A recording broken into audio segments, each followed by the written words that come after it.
Hey there, beautiful joy seeker. Welcome back to the I Am Changing podcast. I'm your host, Kaz Humphreys, and I'm a change chick. Welcome back. I think we're at episode 72, and this is from a blog, Why I Choose to Change and Step into the Liminal Space. And I can almost feel the eyes rolling, but I'm starting to pull a lot of information together right now for myself, but also what I see in clinic. This is a year of significant astrological change paired with big shifts in technological advances.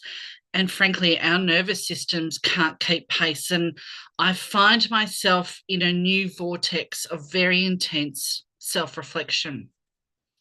When I'm in clinic, I'm hearing over and over, and regardless of age, my clients share the sentiment: who am I? Where am I going?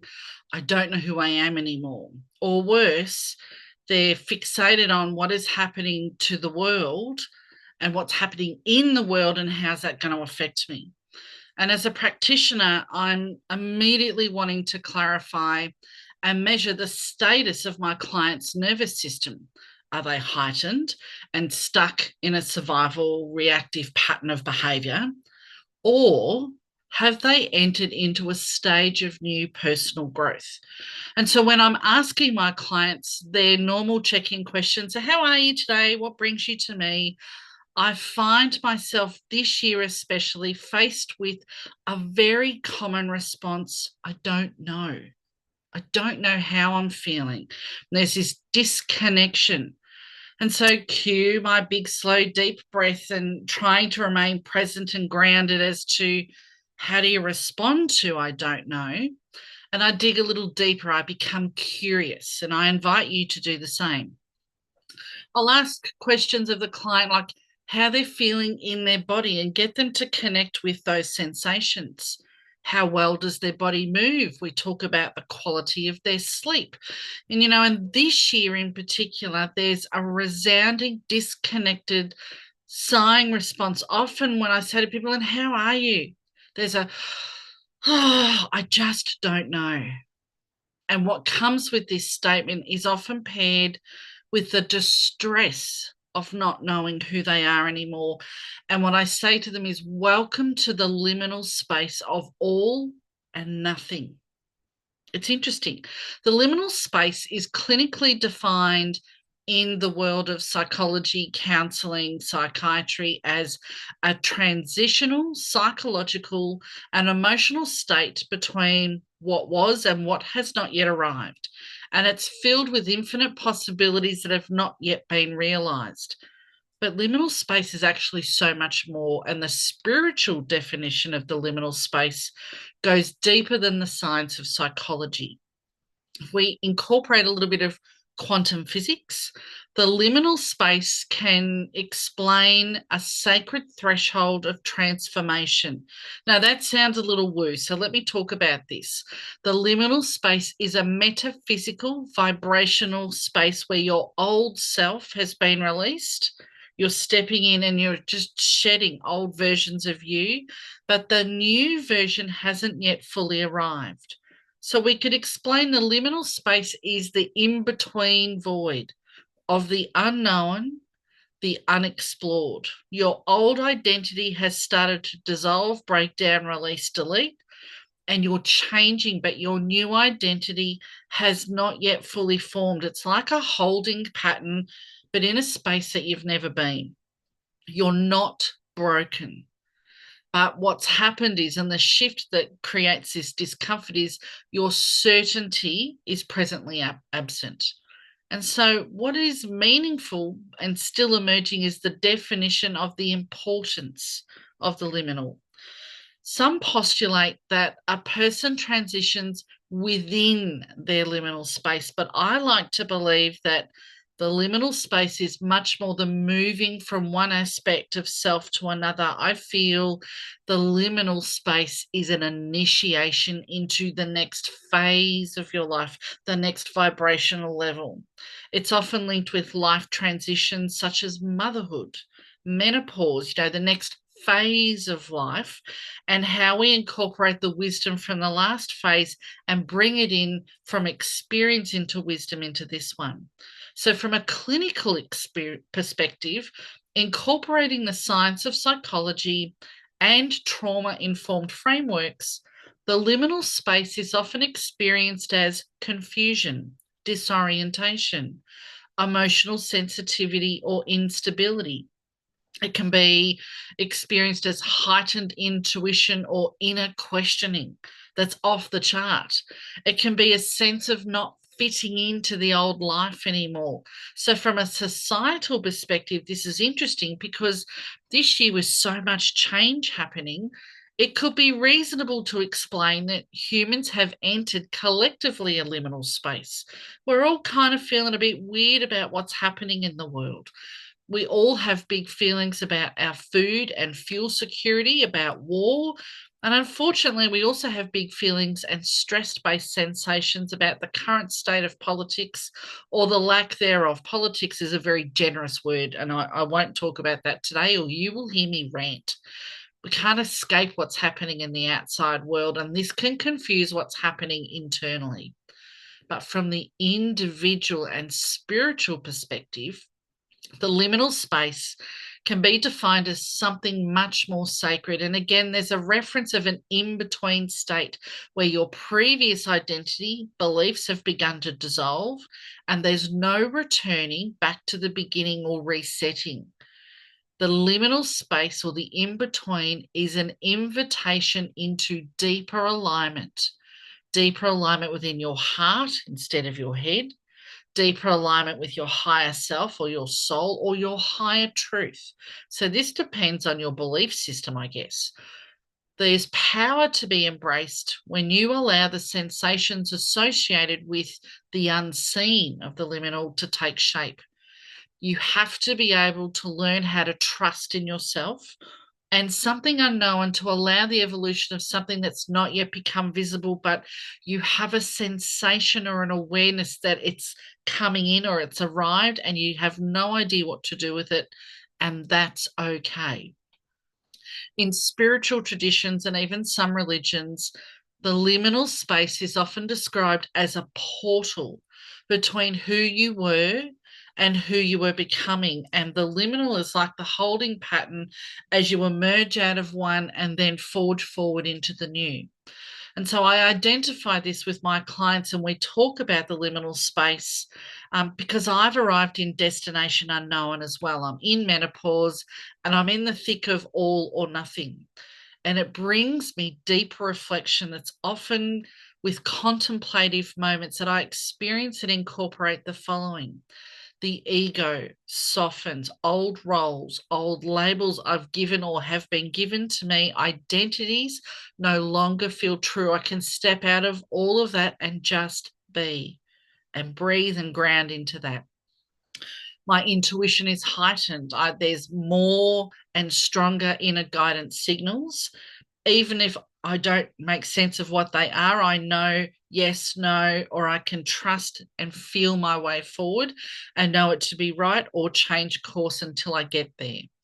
There's an energetic recalibration of what once felt right now perhaps feels misaligned, and my inner compass has been recalibrated. North is very sharp and straight, and the signals are very strong that guide me as to I'm on track or I'm not.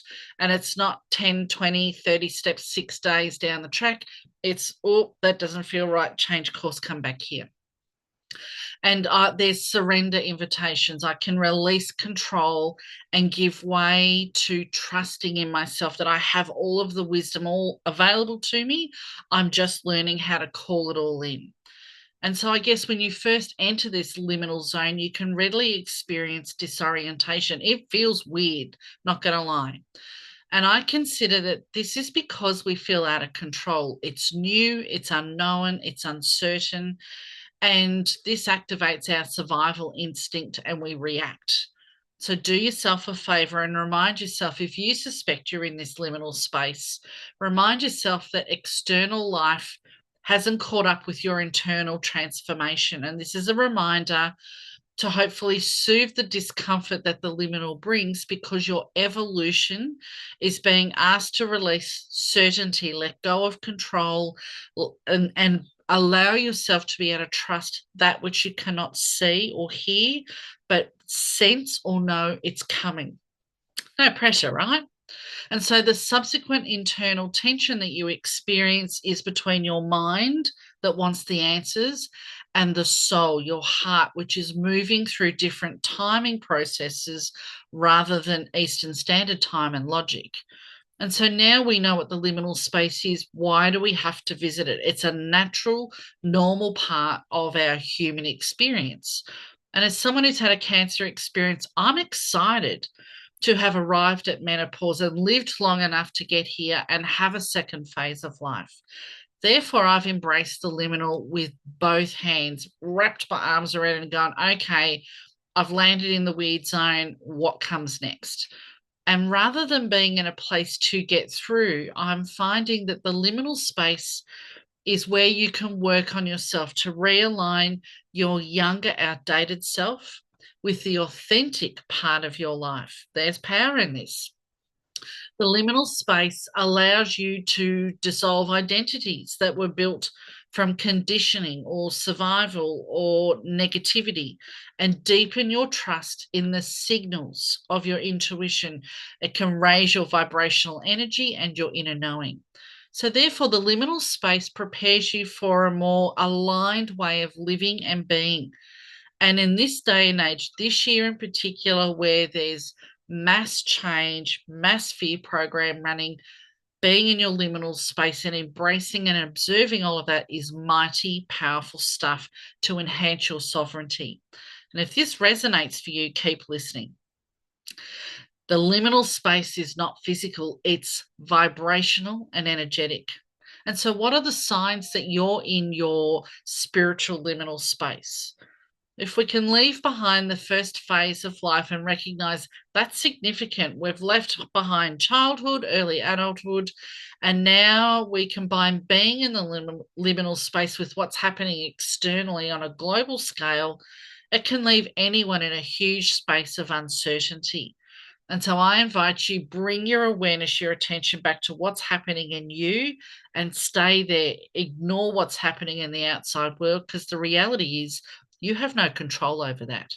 What distinguishes the signs that you're in a liminal space could include you're feeling disconnected from your old life. You're not anchored in the new one, therefore, you're feeling like you're nowhere right now.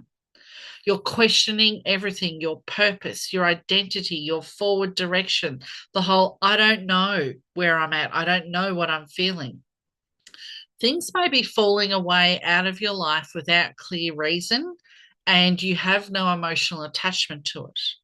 You maybe feel to be called to go inward rather than focusing on what's happening in the outside world. And you may have a quiet sense that something is shifting, even if you can't name it. And so you may find yourself using different language, especially within your relationships. You might recognize these changes as moments when I can't go back, but I don't know how to move forward. I'm in a holding pattern. Perhaps you're in a interpersonal relationships, your employment or work, your identity no longer feels aligned. You feel like you need to change and can't explain why. Maybe your life feels like it's been put on pause, it's uncertain, or it's suspended. Maybe you've been feeling emotionally raw, reflective, ungrounded, and none of your usual techniques are working. Please let me reassure you, this is not failure.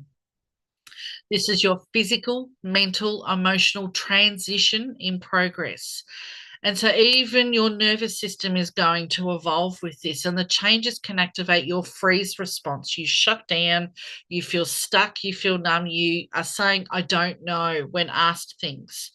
You may have a fawn response. You're wanting to people please to regain your stability, or you might go into hypervigilance and be overthinking and worried about the future. And the reality is, if you turn on the news or the radio right now, you're absolutely going to go into this with talks of war and money and fuel and food scarcity and blah, blah, blah. Your nervous system and brain prefers certainty over transformation. even if the old life is uncomfortable. And so I want to wrap up today's episode with, if you're ready for a therapeutic reframe, instead of interpreting your liminal space as something is wrong with me, can I invite you to consider that the liminal space is this: my system is reorganizing for a new version of life. Remember, beautiful, you're not lost. You've simply entered the next phase of your new becoming. As always, there's a bunch of information, bunch of inspiration on my social pages. Simply search for me using the links in the show notes or hashtag change chick. It really helps me to grow my audience. If you could hit the follow button and the like, I'd be so grateful for this episode. You may also like to share this episode with someone in your own change tribe and have a conversation about where you are with the liminal space. I hope it generates a fire of loving support and proactive discussion and getting curious of how you can take charge of your journey steps throughout life, regardless of the experiences that life brings you. I'm your podcast host, Kaz Humphreys, aka The Change Chick, and the I Am Changing podcast is a reminder that we can all choose to change and bloom from within. See you next time.